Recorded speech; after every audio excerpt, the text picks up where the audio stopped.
क्या आप class 10 maths में अपना नंबर बढ़ाना चाहते हैं? आज के इस वीडियो में हम हल करेंगे 5 ऐसे महत्वपूर्ण सवाल जो आपकी बोर्ड परीक्षा की तैयारी में बहुत काम आएंगे। देखना है कि आप इन 5 में से कितने सवाल खुद कर पाते हैं।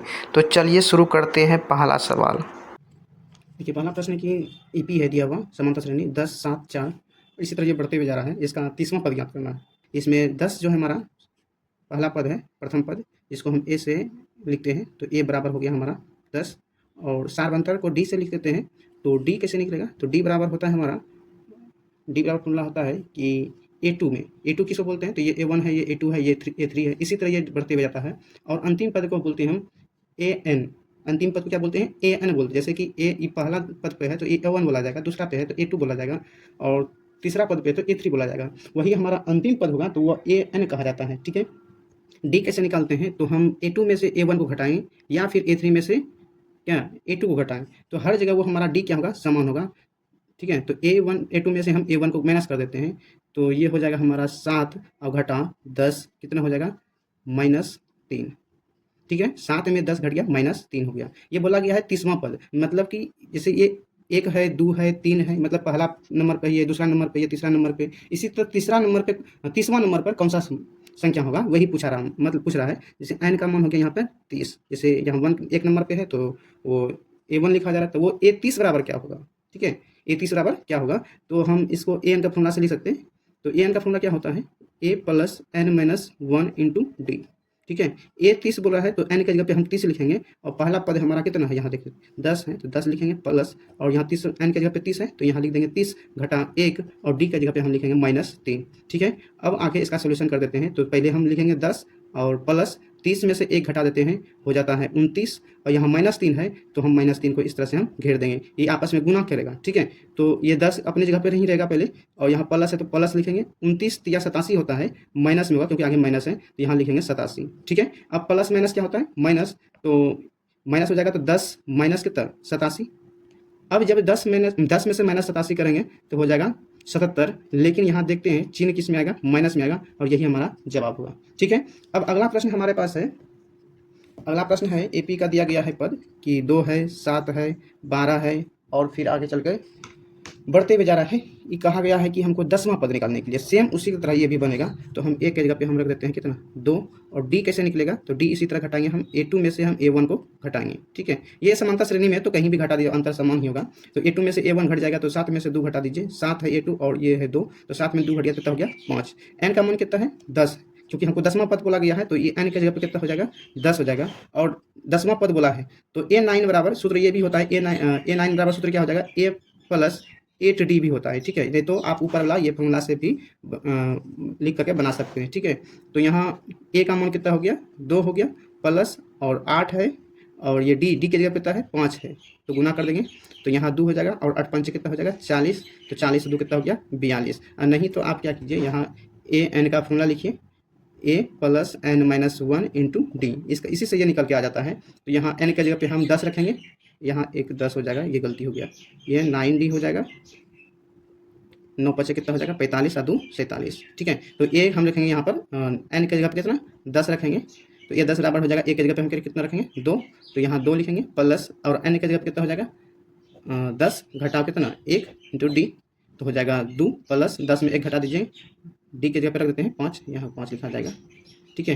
तो 9 × 5, 2 प्लस 9 पचे 45, दोनों जुड़ जाएगा कितना हो जाएगा? 47। तो इस तरह से भी बन सकता है, ये तरीका भी है, दोनों तरीका से आप बना सकते हैं। अगला प्रश्न जो हमने लिया है वह देखिए क्या दिया है कि 6 सेंटीमीटर त्रिज्या वाले एक वृत्त का त्रिज्यखंड का क्षेत्रफल ज्ञात कीजिए जिसका कोण 60 डिग्री दिया है। तो क्या क्या दिया है यहाँ पे? तो लिख सकते हैं कि दिया है, क्या क्या दिया है? तो r बराबर दिया है हमारा कितना? 6 सेंटीमीटर, और थीटा का मान दिया है 60 डिग्री। ठीक है। तो वृत्त का त्रिज्यखंड का क्षेत्रफल क्या होता है? यहाँ लिख देते हैं, वृत्त के त्रिज्यखंड का क्षेत्रफल, त्रिज्यखंड का क्षेत्रफल ये होता है हमारा थीटा बटा 360 डिग्री गुना पाई r का स्क्वायर। ठीक है। तो थीटा की जगह पे कितना लिखेंगे हम? 60 डिग्री, और बटा कितना?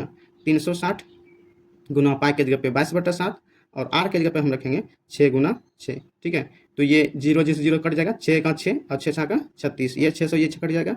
अब ऊपर से गुना करते हैं, 6 दूना 12, 6 दूना 12 और 1 13, तो 132/7 सेंटीमीटर स्क्वायर का इसका क्या हो जाएगा, आंसर हो जाएगा। 132/7 सेंटीमीटर स्क्वायर का आंसर होगा। ठीक है, अब अगला प्रश्न जो है, अगला प्रश्न है कि 2,3 और दूसरा क्यू है, क्यू बिंदु है, वो 4,1 के बीच दूरी ज्ञात करना है। जैसे हमारे पास ये है एक बिंदु P है और ये है Q, इसका जो निर्देशांक दिया हुआ है 2 और 3 दिया है, और इसमें जो दिया है 4,1 दिया है, यानी ये x1 का वैल्यू है और ये y1 का वैल्यू है, ये x2 और ये y2। अब ये P और Q के बीच का दूरी निकालना है। ठीक है, तो इसका फॉर्मूला इस तरह से होता है, दूरी निकालने का, दूरी सूत्र बराबर होता है √x2 - x1 का स्क्वायर प्लस y2 - y1 का स्क्वायर। मतलब से आप जो है ना x2 में से x1 को घटा करके इसका स्क्वायर कर देना है, फिर y2 में से y1 को घटा करके स्क्वायर करके आप उसका वर्गमूल निकालिए, तो आप उस दो निर्देशांक के बीच का दूरी पता कर लीजिएगा। ठीक है, तो जो दिया है उसको लिख लेते हैं, ये x1 लिख देते हैं और x2 लिख देते हैं, फिर y1 और फिर y2। ठीक है, x1 का वैल्यू कितना है 2 लिखेंगे, और यहाँ ये x2 है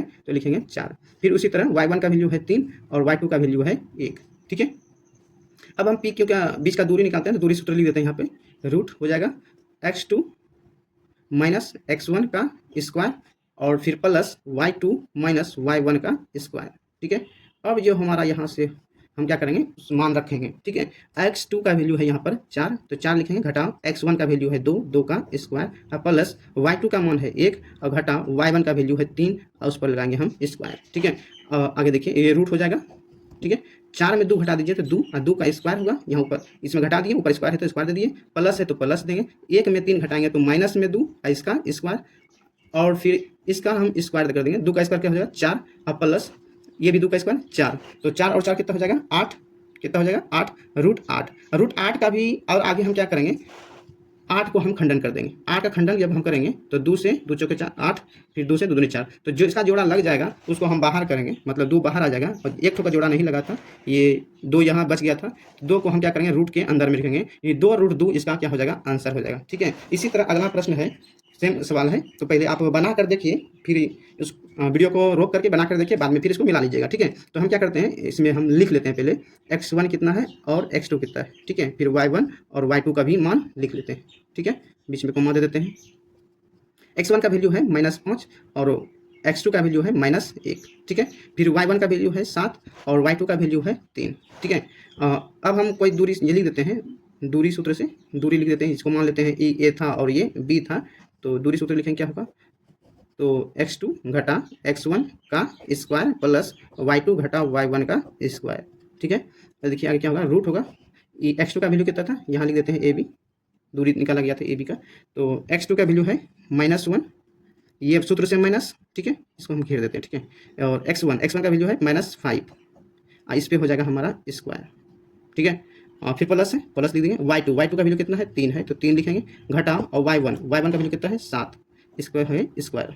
अब थोड़ा हम और आगे बढ़ते हैं, इस तरह से हमारा एक रूट होएगा, -1 है तो -1 रहते हैं, -5 का स्क्वायर करेंगे तो -5 है ना, प्लस माइनस प्लस हो जाएगा, +5 इसका स्क्वायर प्लस 3 में से 7 घटाएं 4, 4 का स्क्वायर कितना हो जाएगा 16।